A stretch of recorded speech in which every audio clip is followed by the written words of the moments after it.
මට මේක සිංහලෙන් කියන්න කැමැති මාව නිකන් කොටි කියලා අය එච්චර ඩිප්‍රස් කරන්නේ මං කොටි නම් අරස් කරන්න මම නැත්තම් වෙඩි දියන්න ඕගොල්ලෝ මර මිනිමරලා තියනවා මිනිමරපු ආණ්ඩුව තමයි මේක මිනි 1980 ගාණක් කොච්චර මිනිමරුවද එහෙනම් මාවත් මිනිමරලා තියන්න මගේ ලක්ෂ ගණනාව மினிமர்ல තියෙනවා முள்ளிவாய்க்கால் வல சம்பந்தப்பட்ட ஒரு பாராளுமன்ற உறுப்பினர் எனக்கு அடித்தார் என்பதற்காக அதற்குரிய அவருடைய முறைப்பாட்டை அன்றே முடித்திருக்கிறோம்.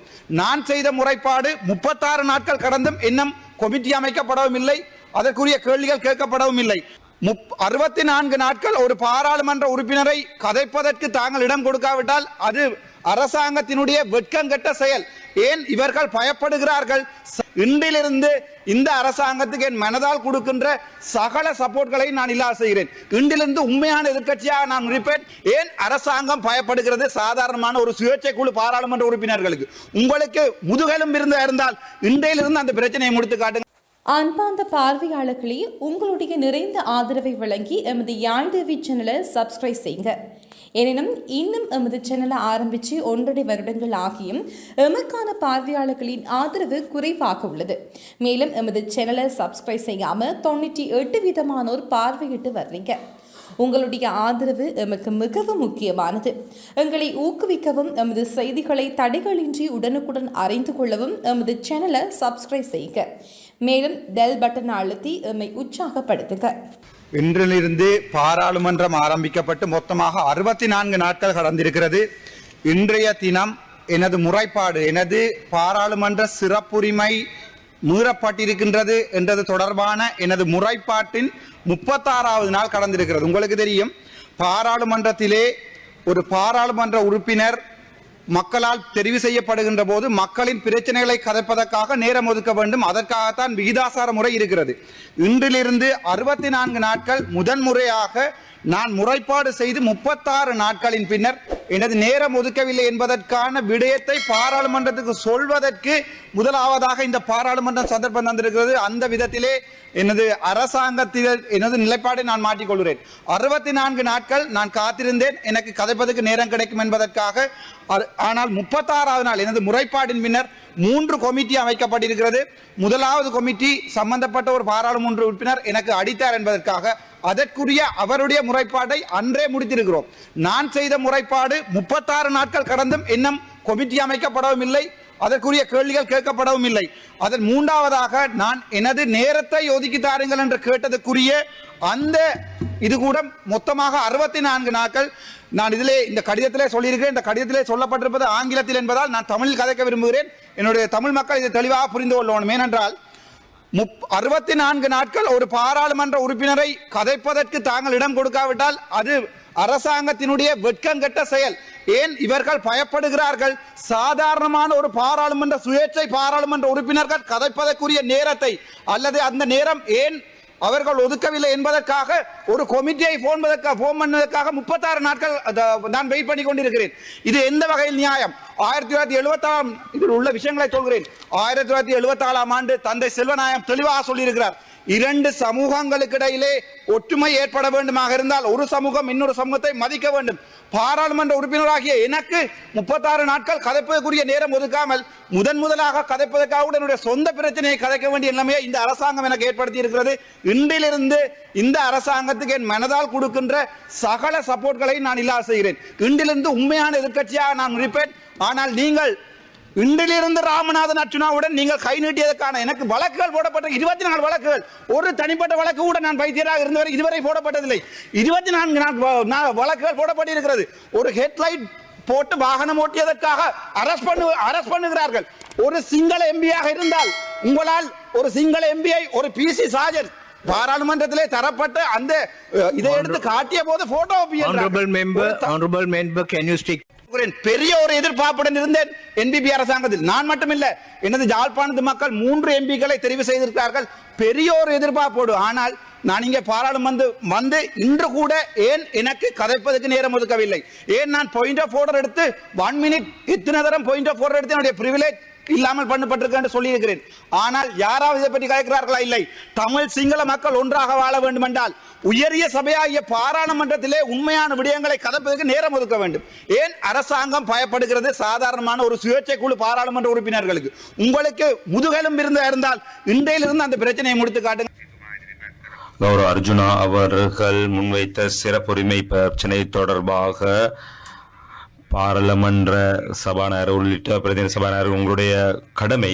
ஆனால் அவர் மிக தெளிவாக எதிர்க்கட்சி ஒரு உறுப்பினர் என்ற வகையில் சொல்லப்பட்ட குற்றச்சாட்டு தொடர்பாக நான் தெளிவுபடுத்த வேண்டும். அவர் மிக தெளிவாக சொன்னது ஆளும் கட்சி என்று சொல்லியிருந்தார். நாங்கள் மிக தெளிவாக கூற விரும்புகின்றோம், அவருக்கு பேசுவதற்கு இடம் நேரம் வழங்காமை இருப்பது ஜனநாயக எதிரான ஒரு விடயம். எதிர்கட்சி தலைவர், எதிர்கட்சியின் முதற்கோள் ஆசான் அவர்களுக்கு நேரம் வழங்கப்பட வேண்டும். அதனுடைய முழு பொறுப்பும் எதிர்கட்சி தலைவருக்கு இருக்கின்றது, அது எங்களுக்கு அல்ல இருக்கின்றது. நான் இந்த சபையிலும் கூறியிருக்கின்றேன், தனிப்பட்ட முறையிலும் கூறியிருக்கின்றேன். அவருக்கு நேரம் வழங்காமையுடைய பிரச்சனை அவர் எத்தனை தடவை எதிர்த்தாலும் எனக்கு பிரச்சனை அல்ல. கௌரவ சபாநாயகர் அவரிடம் சொல்லியிருந்தேன், தவறு செய்து அவருக்கு எதிர்கட்சியிலிருந்து ஒதுக்கப்படக்கூடிய நேரத்திலிருந்து அவருக்கான நேரத்தை வழங்குமாறு நான் கேட்டுக்கொண்டிருக்கின்றேன். அது பாராளுமன்றத்திற்கு ஒரு வெட்கமான விடயம்தான்.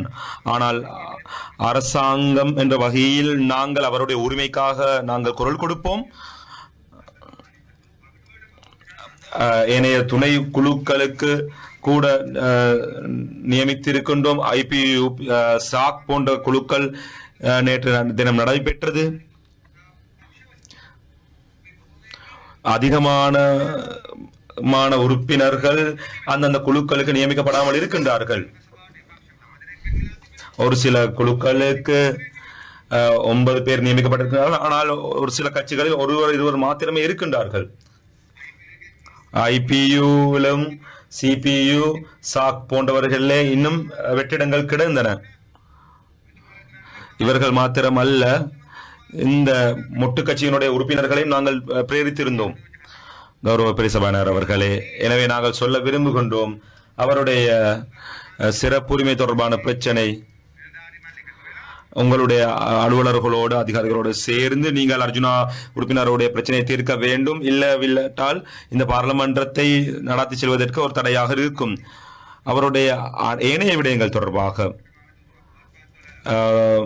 அவருக்கு ஒரு வாரண்ட் இருந்ததாக நான்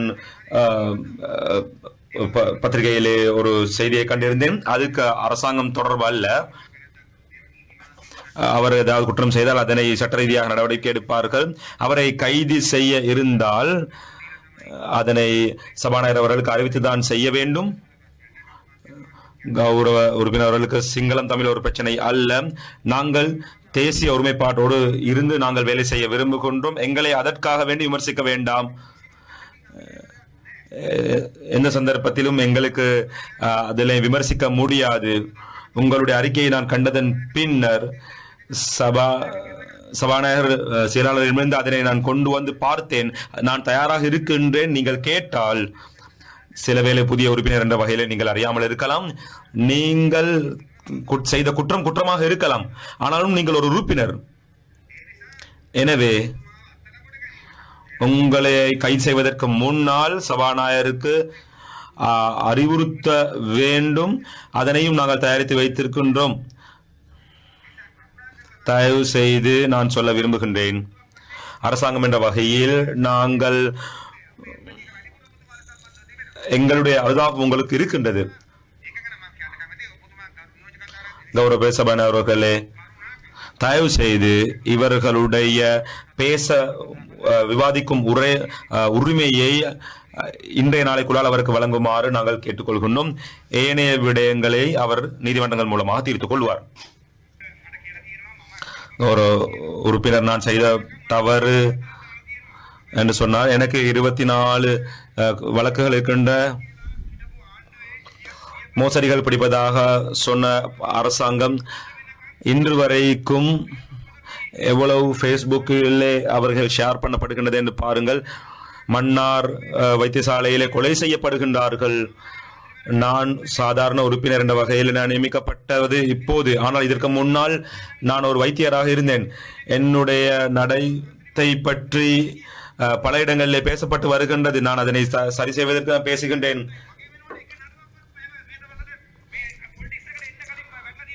நான் அரசியலுக்கு வருவதற்கு முன்னால் ஏதாவது ஒரு வழக்கு என் மீது இருக்கின்றதா என்று பாருங்கள்.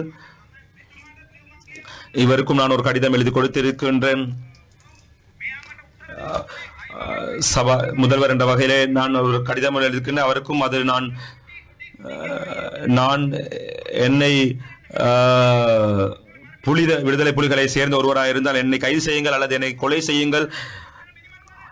எத்தனை கொலைகள் செய்திருக்கின்றார்கள், முள்ளிவாய்க்காலில் எத்தனை பேர் கொலை செய்திருக்கின்றார்கள்.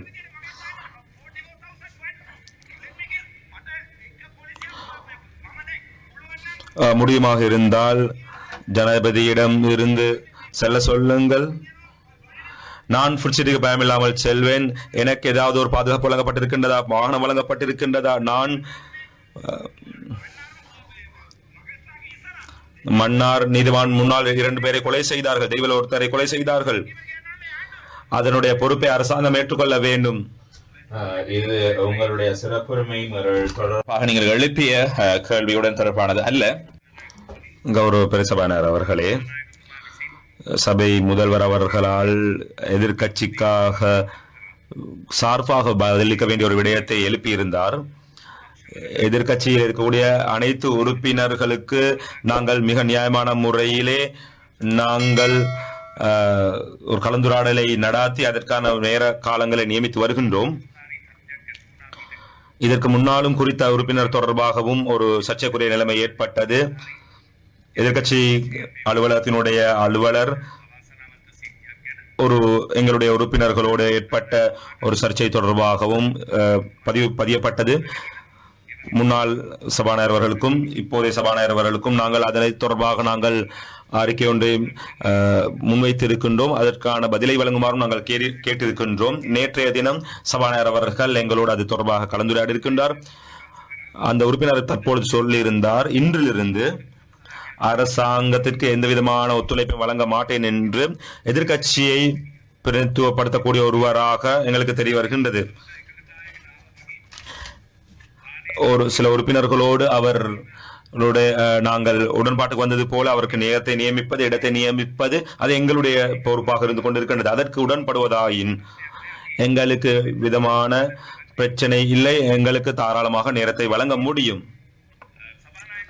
சபை முதல்வர் அவர்கள் குற்றச்சாட்டாக முன்வைத்திருந்தார், IPU சாக் போன்ற குழுக்களுக்கு ஏனைய கட்சிகளில் உறுப்பினர்கள் போடப்படவில்லை என்று வேண்டுகோள் விடுத்த அனைவருக்கும் அந்த சந்தர்ப்பம் வழங்கப்பட்டிருக்கின்றது. நேற்றைய தினம் 2 பெயர்கள் அனுப்பப்பட்டிருக்கின்றது. இன்னும் வேண்டுகோள் விடுப்பதாயும் நாங்கள் அதனையும் அனுப்ப தயாராக இருக்கின்றோம். அதே போல நாங்கள் சொல்ல விரும்புகின்றோம், நாங்கள் தொடர்ந்தேர்ச்சியாக பிசினஸ் கமிட்டியிலே சபாநாயகர்களுக்கு, கௌரவ ஜனாதிபதி அவர்களுக்கும், எதிர்கட்சி தலைவர், அனைத்து கட்சி தலைவர்கள் எல்லோரும் போய் நாங்கள் கலந்துரையாடல்கள் செய்திருக்கின்றோம். இந்த உள்ளடக்கத்தை சற்று அதிகப்படுத்தி தாருங்கள் என்று அவர்கள் மக்கள் பிரதிநிதிகள்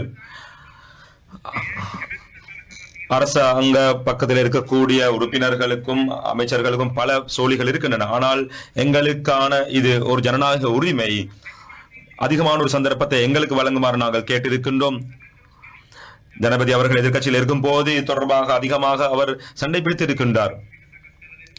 எனவே இன்றாவது இந்த பிரச்சனையை தீர்க்க முடியும். இதனுடைய உள்ளடக்கத்தை அதிகப்படுத்தி தருமாறு கேட்டுக்கொள்கின்றோம். ஒரு தேநீர் கூட தேவையில்லை, ஒரு சதம் கூட தேவையில்லை. அந்த குழுவினுடைய உள்ளடக்கத்தை எங்களுக்கு அதிகப்படுத்தி தருமாறு நாங்கள் கேட்டுக்கொள்கின்றோம். சபை தலைவர்கள் பெயர் சொன்ன எல்லா சந்தர்ப்பத்திலும் எழுந்து நிற்க வேண்டிய அவசியம் இல்லை, அது நிலைக்கட்டளை தெளிவாக இருக்கின்றது. அதே போல கௌரவ பிரசபாநாயகர் அவர்களே, எதிர்கட்சி முதற்கோளாசான் சொன்ன விடயங்களுக்கு முதலாவது விடயம்தான் ஆளும் கட்சியிலே இருக்கின்றதா எதிர்கட்சியிலே இருப்பதா என்று தீர்மானிப்பது. எங்களுடைய தேர்தல் ஆணைக்குழு சொல்லக்கூடிய விடயம் அடிப்படையாக வைத்து 2015-2020 ஆண்டு காலப்பகுதிக்குள்ளால் இது மிகவுமே ஒரு குழப்பமாக மாறி இருக்கின்றது. நாங்கள் பார்த்தோம் அந்த காலகட்டத்திலே எவ்வாறு சபாநாயகர் அவர்களுடைய விடயத்தில் எவ்வாறு நீதிமன்றங்கள் நடந்து கொண்டிருக்கின்றது என்று.